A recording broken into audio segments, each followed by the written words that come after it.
Welcome to the Copper Kettle, folks, where every meal is made with love. Enjoy your meal.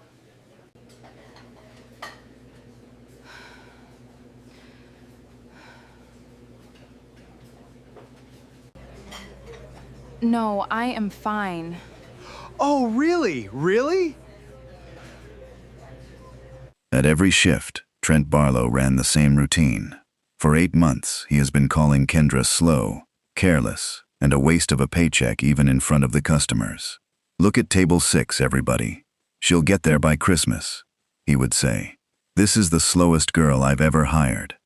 On a Friday, the dinner rush was just finding its rhythm when Kendra Rowe set a loaded tray down a half-second too hard, and 2 water glasses tipped and scattered across the floor. Before she could even reach for the broom, Trent Barlow was already crossing the dining room toward her, shouting at her at the top of his voice. Kendra just lowered her eyes, apologized, and continued working in shame. What Trent didn't know was that clipped beneath her apron sat an insulin pump, and that her blood sugar was already sliding toward a number that could drop her where she stood. Before that shift ended, he would finally see the truth. If you believe kindness and second chances can change someone's life, please like, comment, share, and subscribe to our channel. And tell us where you're watching from today, because behind every face is a struggle we may know nothing about. To understand what happened at the Copper Kettle that night, you have to go back to who Kendra Rowe was, long before she ever tied on that red apron.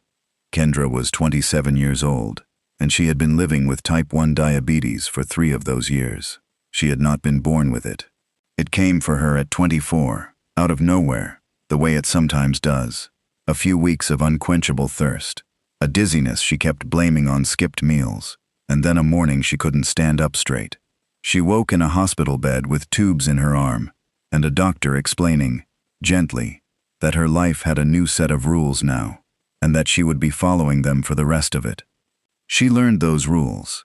She learned them the way she learned everything, completely, stubbornly, until they were hers. Every morning began the same way. Before the sky was even light, Kendra sat on the edge of her bed and pressed 2 fingers to the small round sensor on her upper arm, checking the number that ruled her day. She filled the reservoir on her pump, primed the thin line of tubing, and clipped the little machine to the waistband beneath her clothes, where nobody would ever see it. She kept glucose tablets in her purse, in her coat, in the glove box of her car, and in the front pocket of every apron she owned. She kept a juice box in the walk-in cooler at work, behind the lemons, where the other servers wouldn't grab it. She had built a quiet, invisible system around herself, and most days it held. What she could not build a system around was the way people looked at her once they knew. Her mother was the hardest. Renelle Rowe loved her daughter with her whole heart, and after the diagnosis, that love changed shape. She stopped seeing Kendra and started seeing the disease sitting next to her at the dinner table.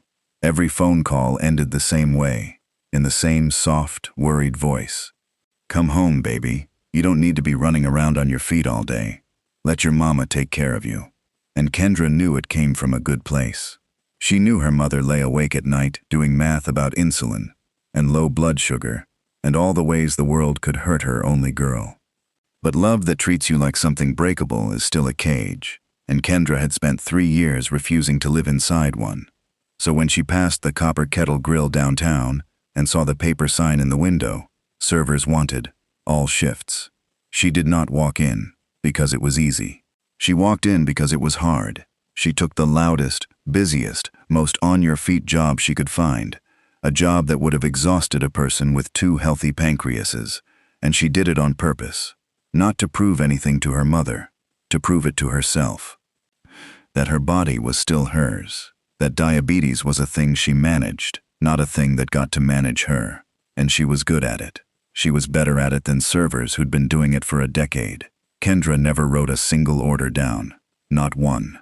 She'd stand at a table of 6, hands folded in front of her apron, and she'd take the whole thing in her head. No onions on the 3rd, extra ranch on the 5th. The little boy at the end who wanted his pancakes cut but wouldn't say so out loud. And every plate would land in front of the right person, without her ever glancing at a slip. The regulars adored her for it.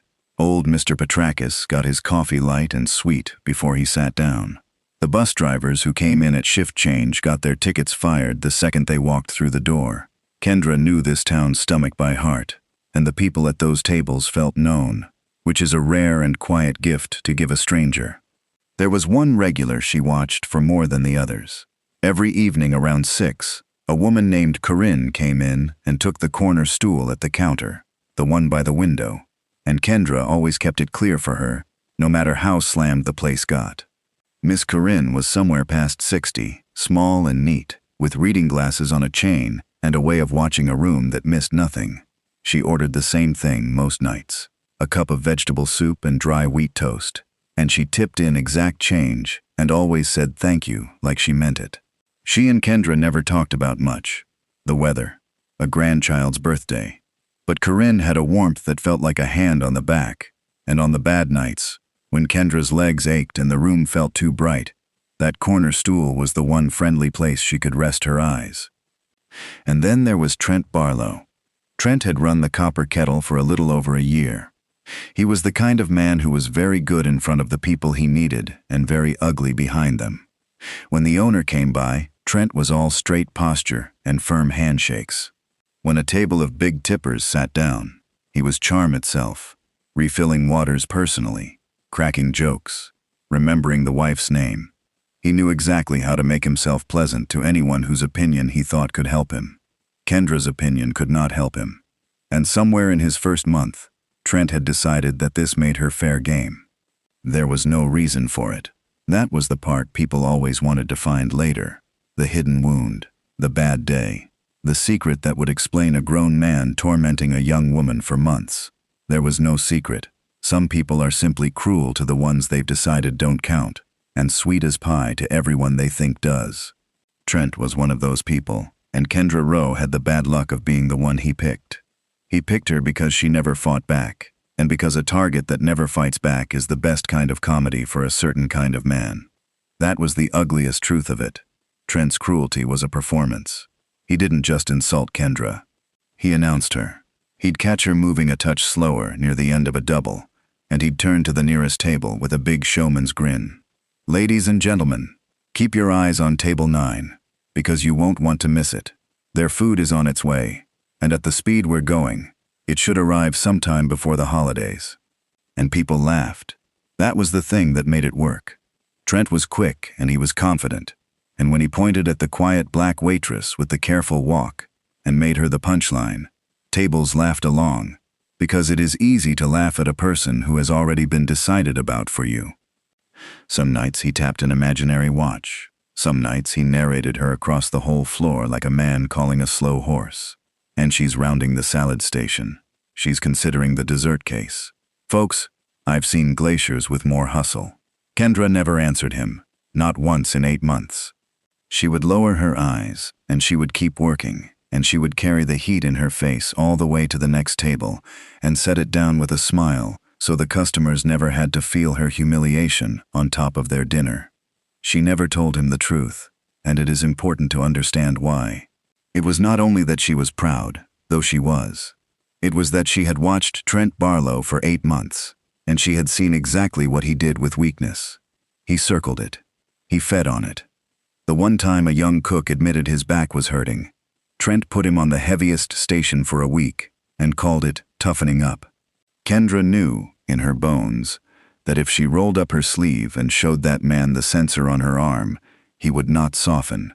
He would file it away. He would find a reason her hours were a liability. He would take the one thing this job had given back to her, the proof that she could still do a hard thing, and he would turn it into evidence that she couldn't. So she said nothing.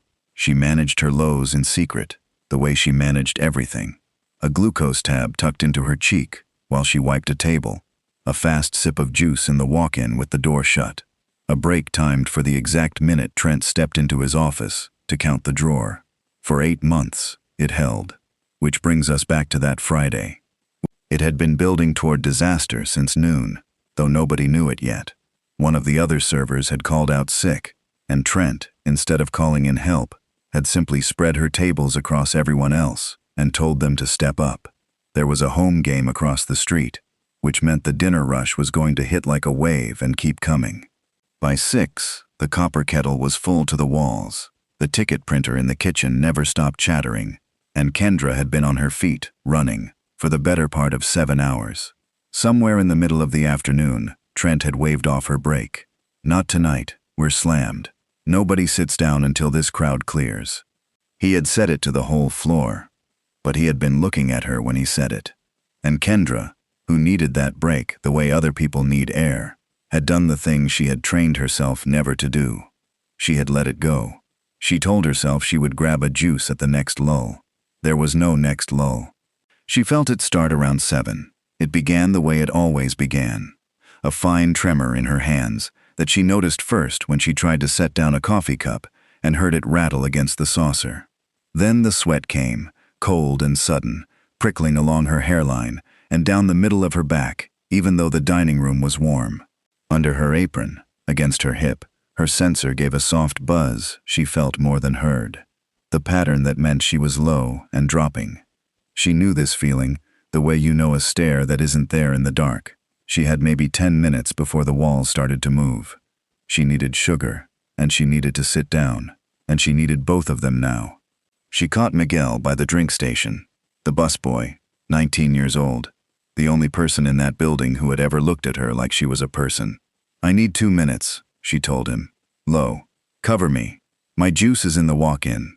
Her voice sounded strange to her own ears, a little thick, the words arriving a beat late. She never made it to the walk-in. Trent stepped into her path before she reached the kitchen doors, clipboard in hand, that ready smile already loading. "Where do you think you're going? Table 12 has been waiting on their check for 10 minutes, and you're taking a stroll?" "Trent." She had to concentrate to make the word come out whole. "I need 1 minute. I'm not feeling right." "You're not feeling right." He said it loud, and he turned his head as he said it, the way he always did, checking to see who was near enough to enjoy this. 2 tables looked up. "You hear that, folks? She's not feeling right. That's new. Usually, she just moves like this for fun." He tapped the clipboard against his palm. "The line's out the door, and my slowest server wants a nap. Get the checks. Now." The room tilted. That was how Kendra would remember it afterward. The exact moment the floor stopped being flat. The lights went too white and too loud at the same time, though light does not have a sound, and the faces of the customers smeared at the edges like something left out in the rain. She put a hand flat on the service station to keep the world still. Her legs were very far away. And that was when she set the loaded tray down a half-second too hard, and the 2 water glasses tipped and shattered across the floor. Trent came at her across the dining room, and he was not quiet about it. "That's it. That is IT. You know how much I lose in a night on breakage? Do you have any idea?" He was standing over her now, and Kendra was trying to look at him, but there were 2 of him, sliding in and out of each other. She reached for the front pocket of her apron, where the glucose tablets were, but her fingers had stopped taking orders. They fumbled at the fabric and would not close. "Oh, now what?" Trent's voice climbed, delighted, cruel, pitched for the back wall. "Are you— Hold on." He leaned in, and his face did something ugly. "Are you drunk? Did you come to my restaurant drunk?" "No." The word came out slurred, and she heard it come out slurred, and she watched it land in his face as proof. "She's plastered." He said it to the whole room now, arms wide, a man performing the discovery of his life. "Folks, don't mind her. She does this when she wants attention. 8 months of the slowest service in the state, and now she's swaying at the register. This is what I deal with." Some people laughed. Some people didn't. A woman at table 9 had already lifted her phone. Miguel appeared at Kendra's elbow with the juice box from the walk-in, the straw already punched in, his young face frightened. "Kendra, here, drink." Trent's arm shot out and knocked the boy's hand aside. The juice hit the floor and rolled. "Don't you dare reward this. Leave her. She wants a show. Let her have it out here where everybody can see it. I am done with the act." He turned back to Kendra with his hands on his hips, waiting, almost enjoying it. "Well, sober up or clock out." Kendra opened her mouth to tell him, to finally say the word, diabetic, the word she had guarded for 8 months. It didn't come. The room folded up like a paper being crushed in a fist, and the last thing she felt was the edge of the service station leaving her hand, and then she was on the floor of the copper kettle, and her body was no longer answering to anyone. She had gone into a seizure. Her heels drummed against the tile. The dining room, which a moment ago had been laughing, made the low, horrified sound a crowd makes when a joke turns into an emergency in front of them. And in that sound, one person moved. Miss Corinne was off her corner stool before the second glass had finished breaking. She crossed the floor faster than a woman her age had any business moving, and she dropped to her knees beside Kendra with the calm, total focus of someone who has done this 100 times. Because she had. Corinne had spent 31 years as an emergency room nurse before she retired to this quiet town, and her cup of soup by the window. She knew a diabetic crash the way Kendra knew her tables, instantly, in her hands, without having to think. She's not drunk. Corinne's voice cut across the whole room, clear and hard as a bell, and it stopped Trent Barlow's mouth for the first time in 8 months. She's not drunk, you fool. She's crashing. This woman is diabetic, and her blood sugar has bottomed out. She had already rolled Kendra gently onto her side, one steady hand cradling her head off the tile. You, call 911, right now. Tell them hypoglycemic seizure, adult female. You, get me her bag, her purse, anything she carries. Go.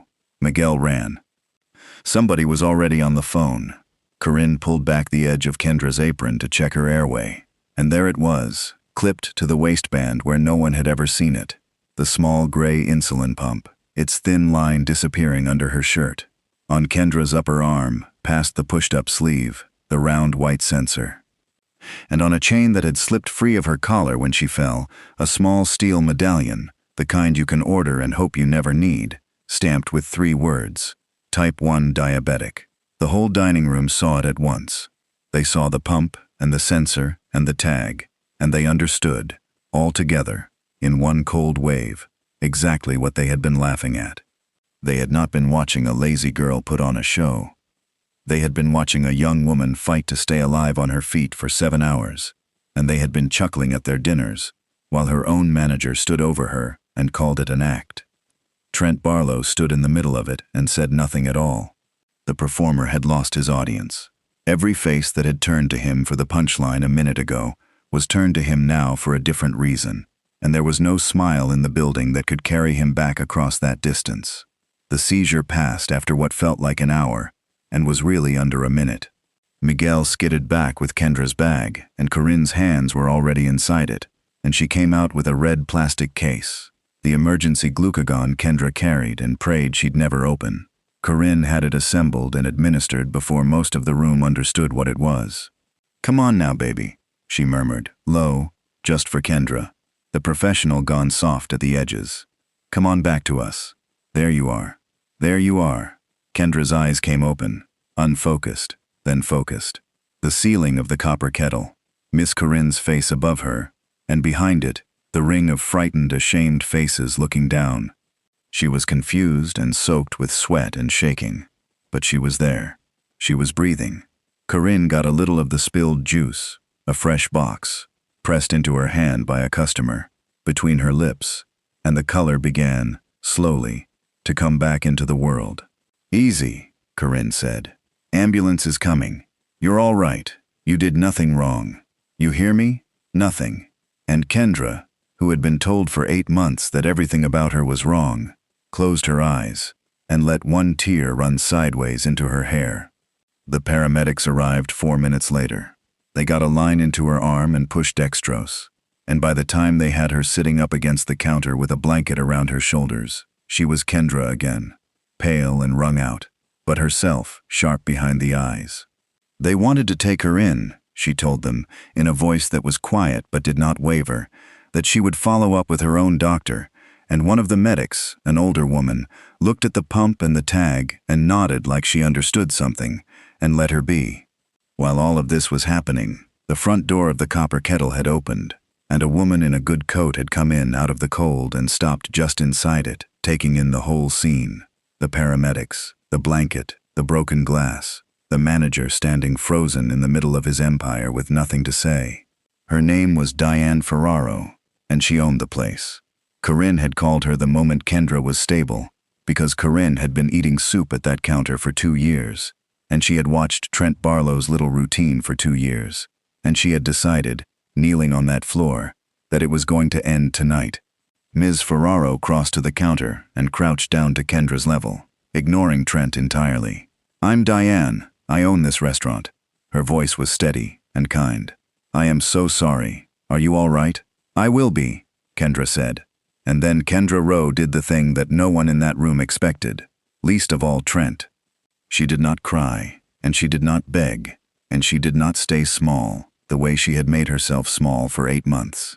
She pushed the blanket down off her shoulders, and she looked her boss's boss in the eye, and, with the whole silent dining room listening, she told the truth, plainly, in order, the way she took an order without ever writing it down. "I have type 1 diabetes," she said. "I've had it for 3 years, and I do my job with it every single day. And I do it well. Ask anyone at these tables. I've never once let it touch a customer's dinner. Tonight my sugar dropped because I worked 7 hours without a break I asked for and was refused. I tried to treat it. I told your manager I wasn't feeling right." She turned her head, and she looked at Trent Barlow for the first time all night, and he stood over me and called me a drunk. He knocked the juice out of that boy's hand when he tried to help me. He told the room to leave me on the floor because I was putting on a show. She said it without heat, which somehow made it land harder. "I nearly died on your dining room floor for his laugh." The silence after that was a physical thing. Miguel found his voice. "It's true. He hit the juice out of my hand.